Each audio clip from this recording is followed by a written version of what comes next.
Salve galera, o tema do vídeo de hoje é Eduardo Bueno não entendeu nada do cangaço.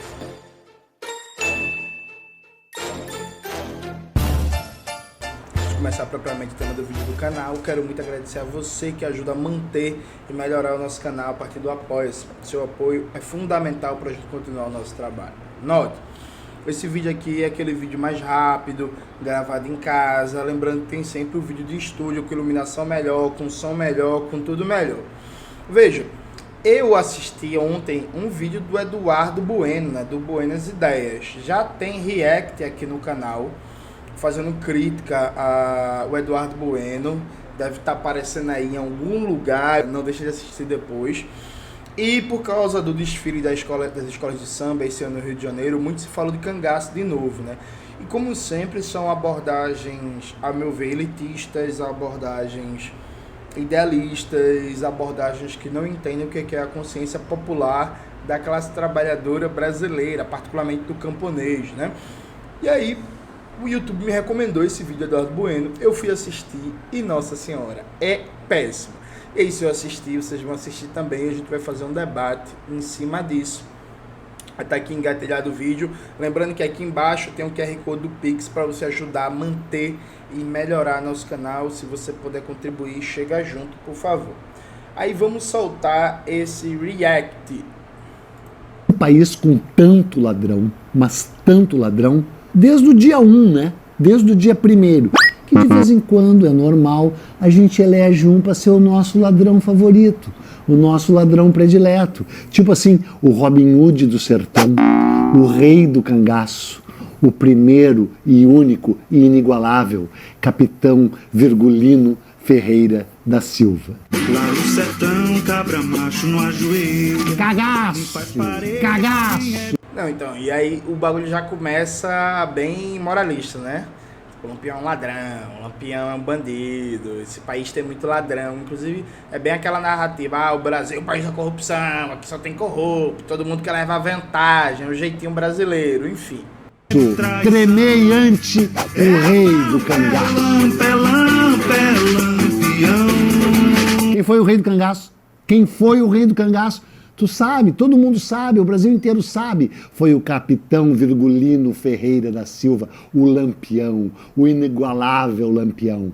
Então, todo mundo cultua, todo mundo venera o Lampião, tanto é que houve uma enxurrada de pedidos, grava cangaço, faz o cangaço. E quando a pessoa pede para falar do cangaço, na verdade está pedindo para falar do Lampião, porque o Lampião simboliza o Lampião. Detalhe, eu não gosto de fazer react dos vídeos do Eduardo Bueno, porque ele conversa muita água, fala muita besteira até chegar no ponto, né? Ele é gracinha, é piadinha. O vídeo tem 15 minutos. Esses 15 minutos é uns 3 minutos de conteúdo, 4 minutos de conteúdo. O resto é só ele fazendo gracinha. Mas é a vida, né? Lampião é a própria essência do cangaço.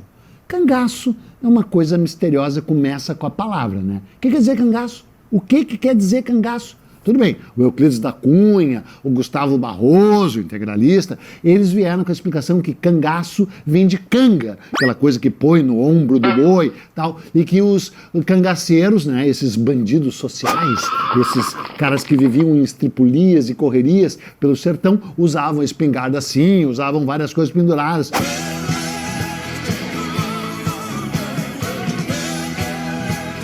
Explicação fajuta, né? Pior é que colou, mas ninguém sabe direito o que quer dizer cangaço, mas provavelmente não quer dizer isso de canga, né? Cangaço seria uma palavra tupi ou cariri, dizem alguns, que quer dizer o esqueleto do animal morto, né? E não sei se é isso ou se não é, aliás, ninguém sabe, mas se fosse estaria bem explicado, né? Porque esse fenômeno do cangaço evidentemente é fruto da desigualdade social, do desequilíbrio que sempre permeou não apenas o Nordeste, né? Mas o coração do Nordeste, o Agreste, a Caatinga. Caatinga é um dos biomas mais mágicos do Brasil, né, cara? Veja, essa explicação parece verdadeira para muita gente. O cangaço é fruto da desigualdade, quando na verdade não. Porque veja, a desigualdade tem no Brasil inteiro. Mas no Nordeste tem mais. Não, pior que não, tá ligado? Historicamente, inclusive, a região mais pobre do Brasil é a região norte há muito tempo. Então veja, desigualdade tem no Brasil inteiro, pobreza tem no Brasil inteiro, inclusive pobreza e desigualdade em ambientes rurais. Mas só no Nordeste é que se formou o fenômeno do cangaço. Então parece algo, desigualdade, cangaço, mas na verdade é uma explicação simplista e falsa, que não chega no âmago da questão. E aí no decorrer do vídeo, quando o Eduardo Bueno parar de fazer piadinha e chegar realmente no conteúdo, vocês vão ver qual é o centro da questão, qual é o verdadeiro centro do debate. A Mata Branca, né, é uma espécie de cerrado que se modificou graças às condições de seca, né? Uma mata espinhosa, uma mata que parece desprezível e que o Brasil tratou com desprezo durante tantos anos e que quem conhece sabe que é repleta de significado e de mistério. Pois ali, nesse ambiente fervilhante, febril, né, e muito desequilibrado socialmente, surgiu o fenômeno do chamado banditismo social, né? Rebeldes, pistoleiros, né, que se revoltavam, em tese, contra uma situação e viravam quase uma espécie de Robin Hood. Good swordsmen, good archers, good fighters. Are you with me? Não é bem assim, né? Não é bem assim, porque na verdade esse apelo da vida bandida, né? Essas estripulias, essas correrias, esses assaltos tiveram muito de uma coisa realmente fora da lei, tiveram muito de violência gratuita. E o próprio Lampião, sobre o qual discorreremos a seguir, né? Depois desse longa introdução, o próprio Lampião, cara, embora seja um cara venerado, curtido, um cara que foi tema de filme, milhares de livros, cantigas e, claro, os repentes e a literatura de cordel, né? Virgulino capitão, é lamp, é lamp, é lamp, é lamp. Veja, no vídeo do meu canal, que eu faço um react do Eduardo Bueno falando besteira sobre o Prestes, eu já comentei como o Eduardo Bueno é extremamente anacrônico, né? Ele chama o Prestes de golpista por causa da coluna Prestes, por causa do Levante de 35, sem debater o que era democracia burguesa no Brasil. E aqui ele faz um negócio semelhante, né? Ele fala, Lampião fora da lei. Existia Estado de Direito no Brasil, na chamada República Velha ou República Oligárquica? Não. O Brasil tinha uma Constituição, mas era muito mais letra morta do que qualquer outra coisa. E se hoje a legislação brasileira é em boa parte formada por letra morta, naquela época, Nossa Senhora. Basicamente, a partir do fenômeno do coronelismo, a gente pode entender que no Nordeste brasileiro, você tinha grandes propriedades latifundiárias em que o coronel tinha um exército privado e muito poder político, e que esse poder político privado se espraiava, dominava os aparelhos públicos. Então era comum o coronel de uma região, de uma cidade, por aí vai, ter influência na escolha do juiz local, do chefe do departamento de polícia, da administração penitenciária, da controlar a prefeitura e por aí vai, já que tinha, né, como se chamava, o voto de cabresto.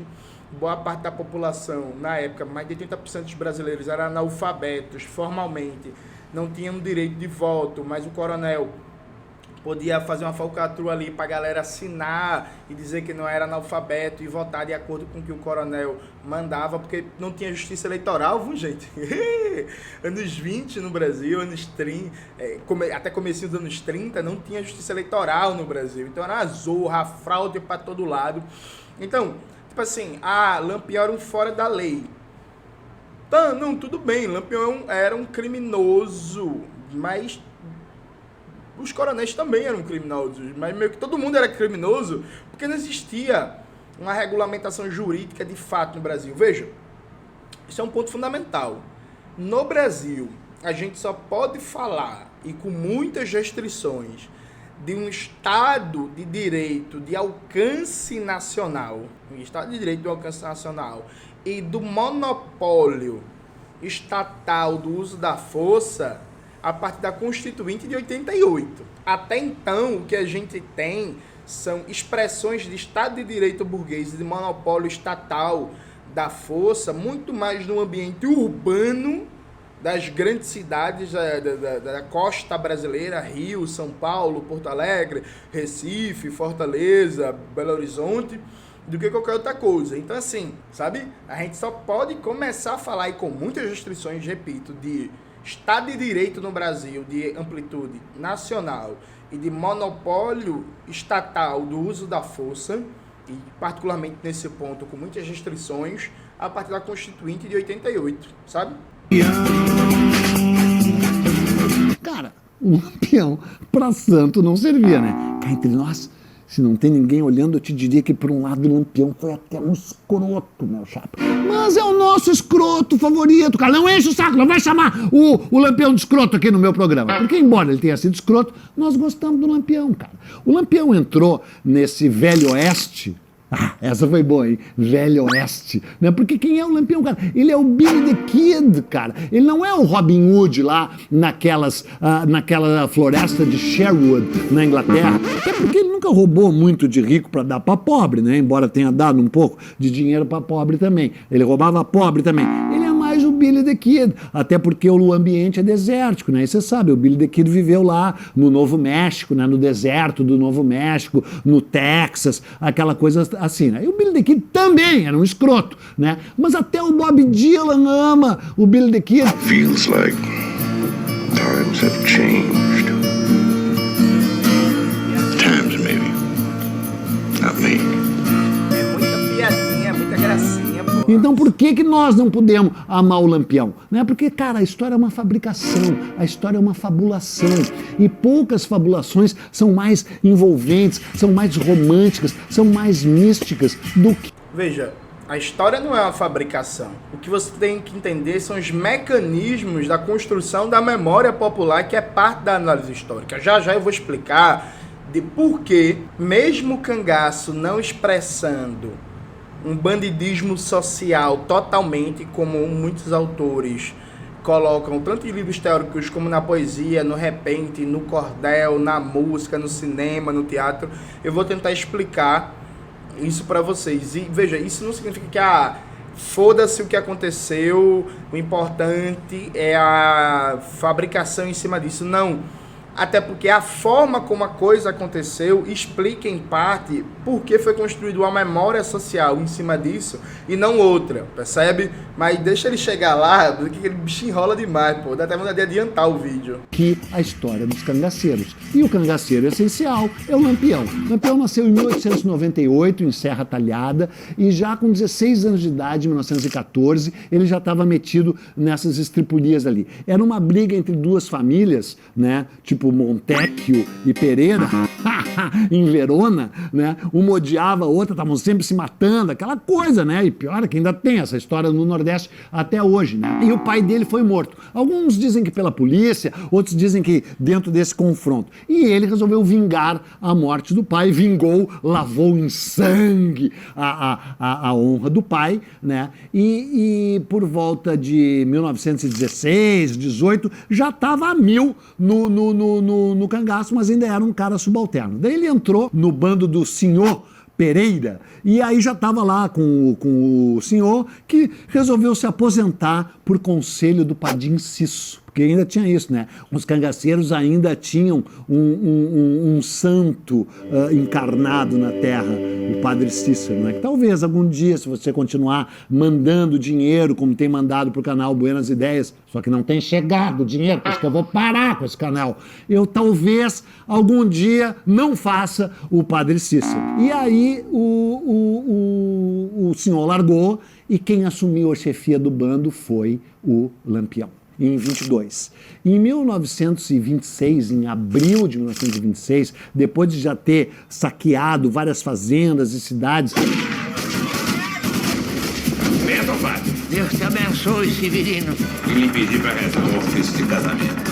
Ai, cadê a noiva, meu filho? Demora muito. Basicamente no interior de Sergipe, da Bahia, nessa zona da Caatinga, como eu falei, e depois iria expandindo, inclusive, a sua atuação para Pernambuco, para Paraíba, até no Rio Grande do Norte. Ele chegou, ele recebeu um convite do Dr. Floro Bartolomeu.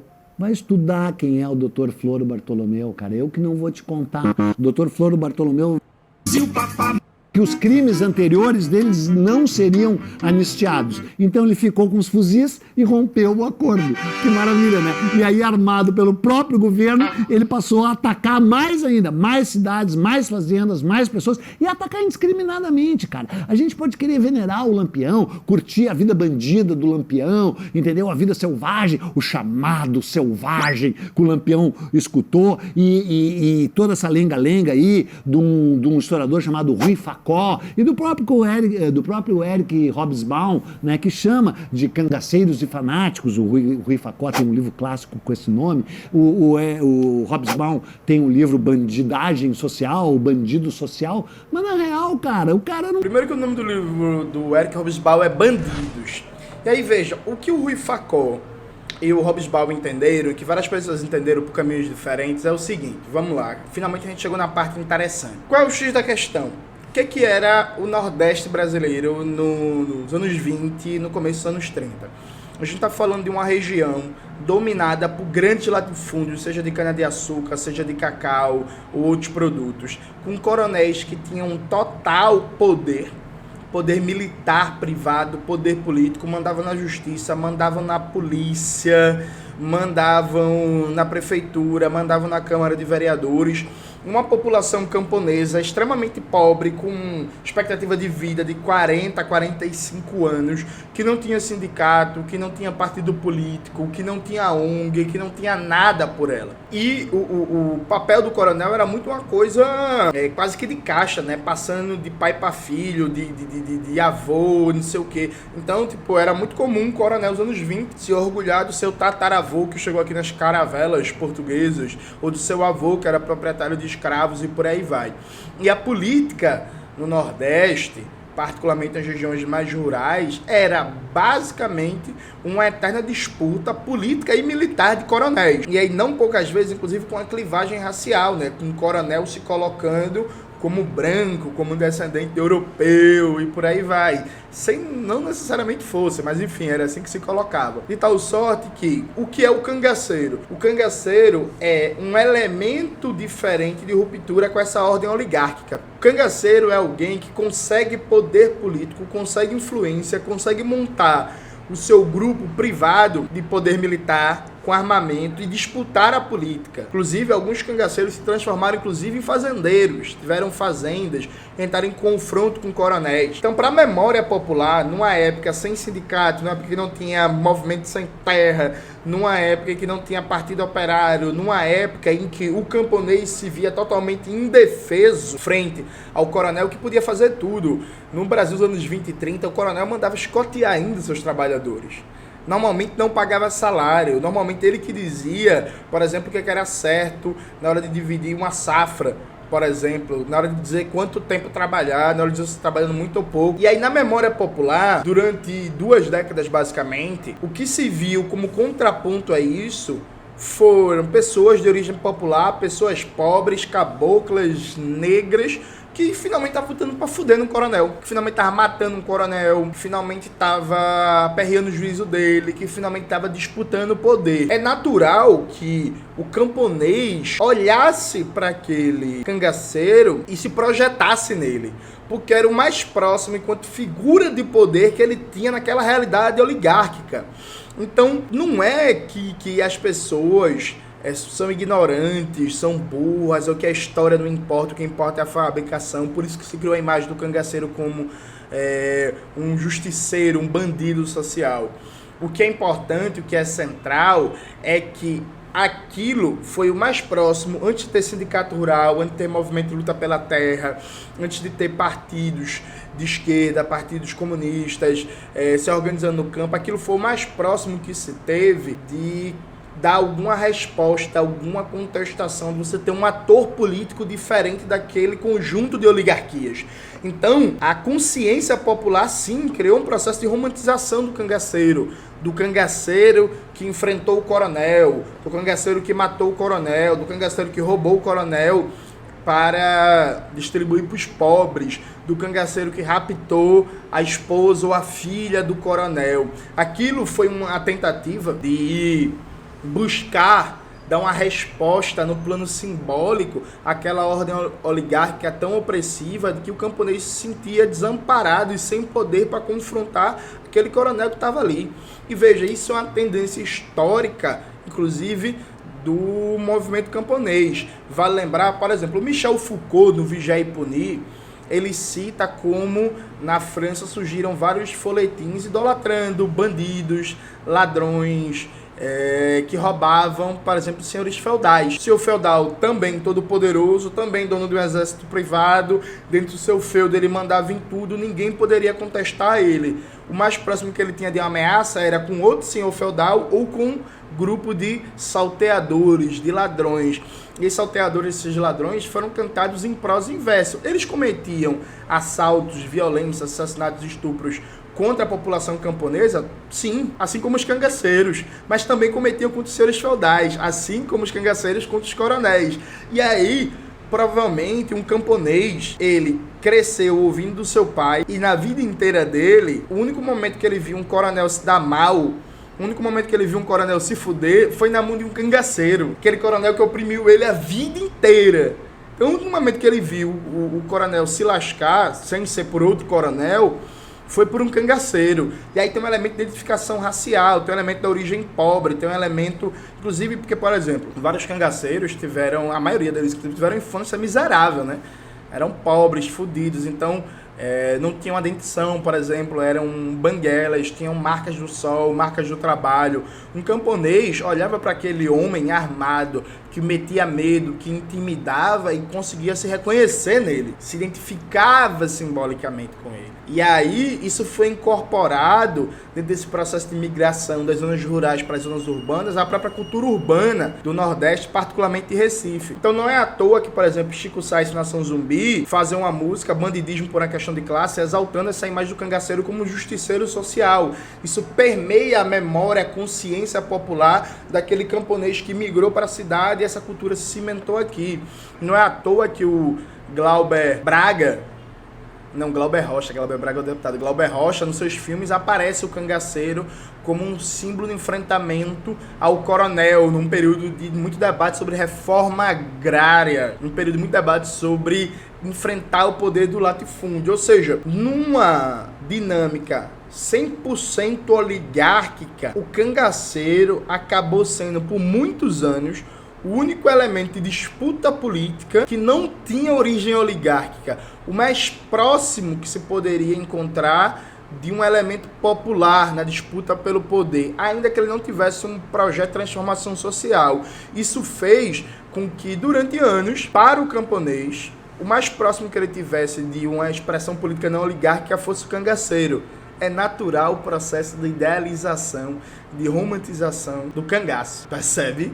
Isso aconteceu em várias regiões do mundo em que você tinha um quadro parecido de extrema pobreza, concentração latifundiária e de muito poder político e privado do latifundiário. Então, assim, Eduardo Bueno, pelo amor de Deus, viu?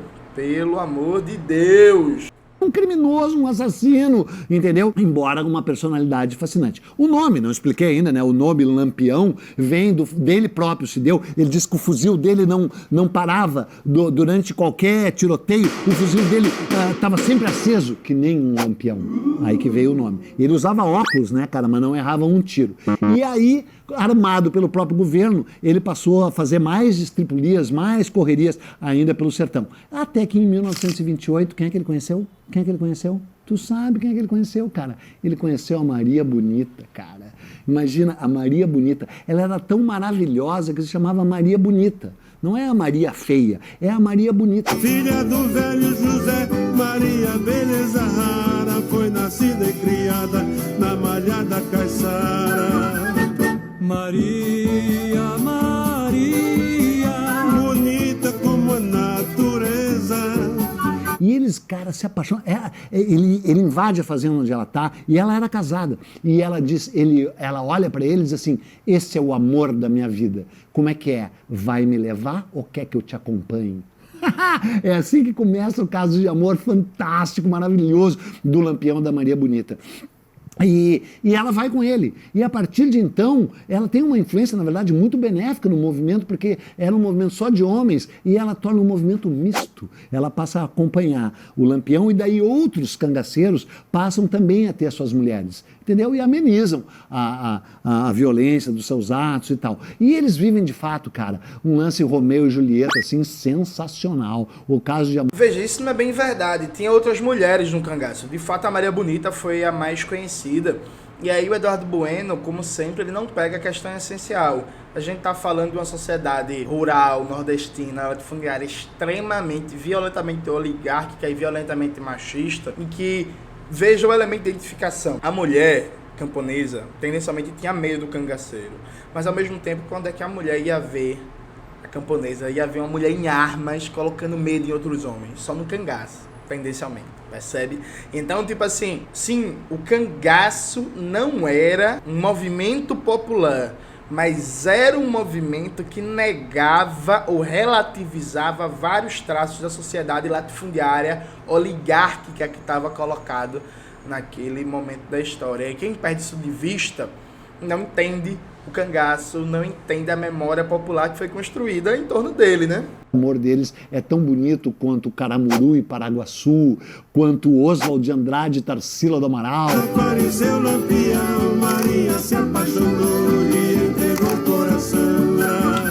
Cara, é um caso realmente assim sensacional de amor que eles vivem e que dura 10 anos. Né, porque em 1938, né, porque, cara, essa história, vê só, ele assume o poder do grupo em 1922, é a época dos 18 do Forte, é a época do movimento antropofágico, citei, né, Oswald de Andrade, Tarsila do Amaral, o Brasil querendo ser moderno, e os caras ali naquela coisa medieval, né, porque era uma luta medieval, mesmo que fosse com arma de pólvora, né, só que daí o Getúlio... Outra coisa, né, não tinha nada de medieval, né, era uma luta num ambiente oligárquico, com domínio do latifúndio, em que não dava para falar de um processo de um Estado de direito burguês, em que os proprietários privados da terra tinham um poder militar privado gigantesco que se confundia com os rudimentos de poder público.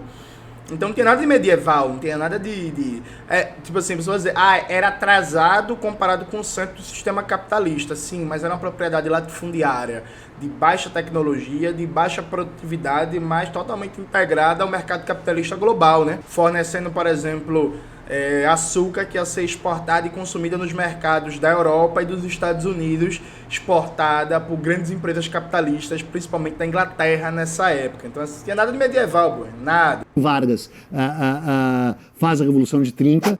O Brasil entra no século XX com o atraso padrão de 30 anos, né? E aí nós já estamos em 1938, meu chapa. Já teve o Estado Novo de 37. Estado Novo que você já sabe tudo, porque viu com essa minha verve, com essa minha intensidade, com essa minha visão fascinante da história, que deixa você totalmente capturado por esse fluxo mental, essa inteligência portentosa, né? Aliada a uma narrativa muito florida, não é mesmo? E aí, então, vai lá ver o episódio do Estado Novo. Aí, cara, tu acha que o Getúlio Vargas ia permitir que o Lampião continuasse circulando por ali?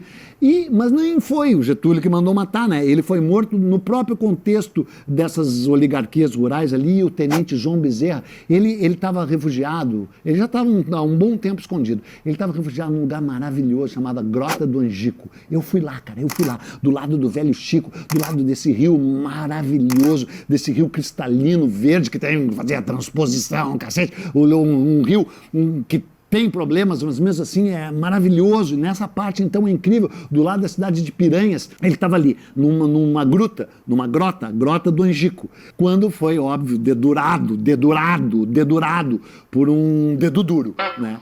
Me faz parelha com quem é de traição.